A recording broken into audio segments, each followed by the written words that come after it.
Was Hero Tyler's back with Boo! A Madea Halloween. And we're going to keep the trend with the Madea movies. We're going to talk about the sequel, Boo! A Madea Halloween 2. Or, or Boo 2! A Madea Halloween. Whatever.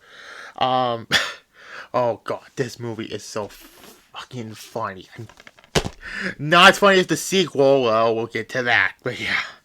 The release date in the United States, October 21st, 2016. So, continuing our Halloween theme uh, movie reviews for this year. Anyways. Um, and like I said before, we're going to talk about the sequel next. So, get ready for that. Um, also, I like the the tagline on this. Trick or treat, fools. Anyways, the plot. Jonathan and his friendly brothers invite Tiffany and Samson and her friends Ryan and Lang and a recurrently add day Walker to a Halloween party.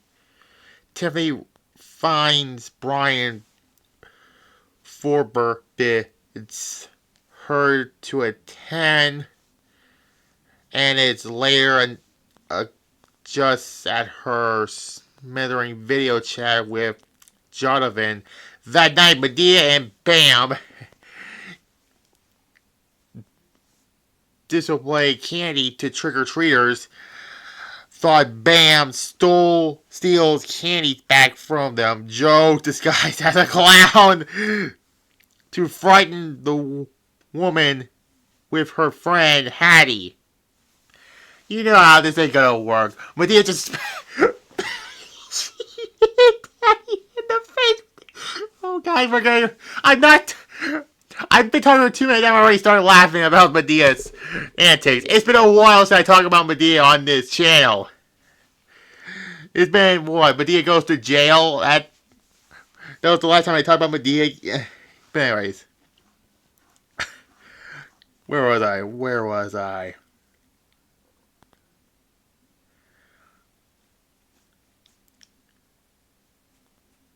My love as his accomplice, Brian agreed for Madea, who brings along Joe, Bam, and Hattie to stay at the house to prevent Tiffany from attending the party while he works late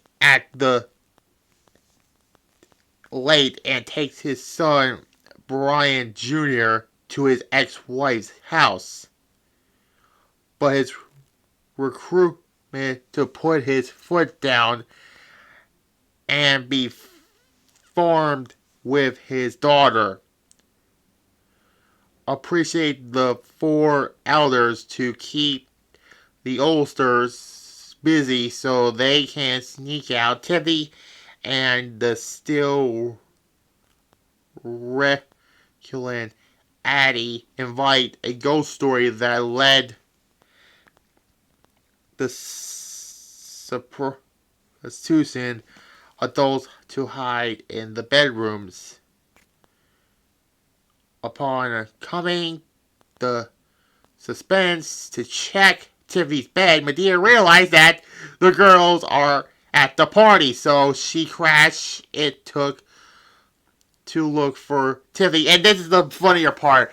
This guy was, touching Madea in the appropriate way, and Madea's boss says, "Boy, what the hell?" Smack him in the face, and they get kicked out anyway. So, oh my god. But get ejected along with Bam and Hattie after shutting the party down by turning off the music upon returning home. The women, they then put a permanent end to the party by calling the popo on the third house. A day overheard the brothers planning revenge against Madea and her friends. The boys pose as the ghost from Tiffany's story, hack into the house wiring, and pummeling and sneaking into the attic. Madea, Bam, and Hattie flee. The one is the player who plays Thor in the Marvel universe, by the way. This guy is a clown. Madea just hit him in the face, too. Flee the house pressure by the brothers. And party goes dressed as zombies. And then we get the part where Madea says, "Help me, Jesus! Help me, Jesus! Help me, Jesus!" Joe stay at the house and knock out a fart boy dressed as a dangerous clown who reveals Jonathan's to Joe. Madea ran into the church where Addie's present and misunderstood.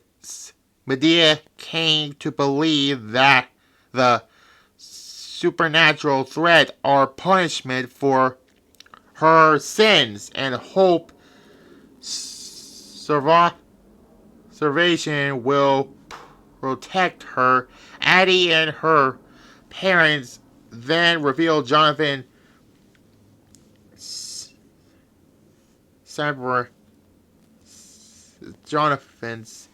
with the former added that it was payback against the women who for shutting the party down. Madea,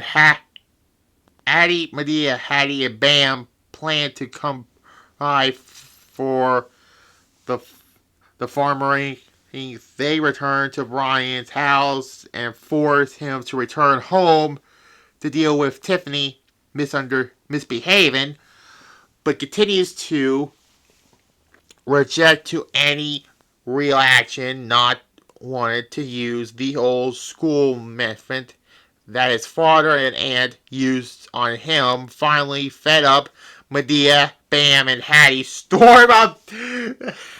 They storm up to Tiffany's room to confront her, pack her things to throw her out of the house. Oh, God. And even they take some things from themselves. Tiffany looked to her father for help, but when he refused, she finally calls him out for being such a pushover.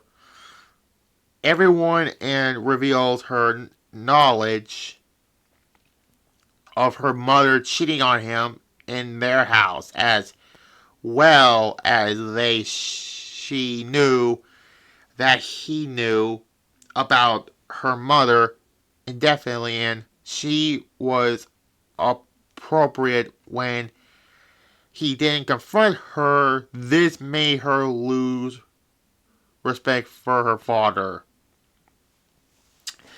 At this, Brian finally toughened up and helps the women pack up Tiffany's bad things. He then confronts Tiffany that he knew about the afraid, but took no actions and walked away to protect Tiffany and her brother from all the drama and pain. Brian explains that he makes the rules and discusses that he's done to protect his children so they can live their lives and make mistakes. Respondingly, he then issued Tiffany the ultimate of either living there or with him, enabled by his rules, or packing up and go out into the streets on her own. Finally, getting the message of what about an adult is truly about. Tiffany apologized to her father and the women for her behaving and agreed to live by her father's rules. Then the Popo arrives to reveal that Addie has gone missing and arrests Tiffany in consideration with her disappearance. The next day, the Popo, yeah, that's what Madea calls them, the Popo. Oh, God. Go to the frat house. The frat house. My bad. Gambin to figure out what to do. The brothers discovered Addie's seemingly murdered corpse in the basement. The officers arrest the boys along with Tiffany, Rain, and Lesh for Addie's murder in quotation marks because it was a fake thing. They load everyone onto the prison bus with other prisoners, and a brawl breaks out on the bus. The boys and girls seeing Tiffany panic until Addie appears alive and unharmed. The arrests were a prank to punish everyone's misbehaving. The boys and girls apologize to the women and Addie for everything they caused. Brian, a federal prosecutor, reveals that the Popo officers are real, not actors, as Madea had thought. The Popo finds marijuana in the frat house, and the officer realized Madea, Joe, and the brothers flee as the film ends. Yeah. Oh, God. You could... I can't give this more than an A. A minus. So next up, Boo! Madea Halloween. Boo 2 Madea Halloween. So tomorrow I'll do my Raw review also. That's going to be the next Halloween movie we're going to talk about. And Thursday on my secondary channel, I said it before, Halloween Havoc 1993. And then the week after that, Halloween Havoc 1997, a redo. And then the final Thursday of October, Halloween Havoc 1998. Another redo on the other channel. And also Survivor Series. I'm still planning on redoing 1998 and 2003. So I'll tell you what the other two will be after that. So yeah. Like this, comment, and subscribe to both my channels in there. Bye. Help me, Jesus! Help me, Jesus! Boy, what the hell?